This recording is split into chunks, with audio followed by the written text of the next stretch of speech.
ఏం చెప్తున్నావు? అలా అంటున్నావు అన్నమాటని అంటే నేను తాతకి అన్నం వండిసి పెడతాను. నువ్వు వండిసి పెడతావా? నేను దీంతో బ్యాగ్తో కొడతాను. ఎవరిని కొడతావు? నిన్ను. ఏమి ఎందుకు కొడతావు? మరి ఎందుకు అన్నమాటన్నావు? నేను వండను. అయితే నేను నాని వండిసి ఇద్దరికి పెడతాను, తాతకి నానికి. మరి నాకు అమ్మకి పెట్టవా? మొన్న వండుకుంటున్నావు. నేను వండనన్నానని నాకు పెట్టవా? నేను వండితే పెడతాను.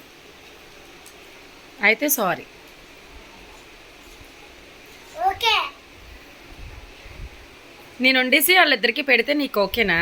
తాతకి నానికి నేను వండేసి పెట్టాలా? అవును, వండేసి కృత్లే నేను పెడతాను. నేను వండకపోతే అసలు పాపం నీకు, నువ్వు వండితే నీకు పెడతాను. నేను వండకపోతే పెట్టవు. నువ్వు అన్నం తినేస్తే చాలు లైన్ బాబు అంటే ఆపుతాను నేను. ఓకే.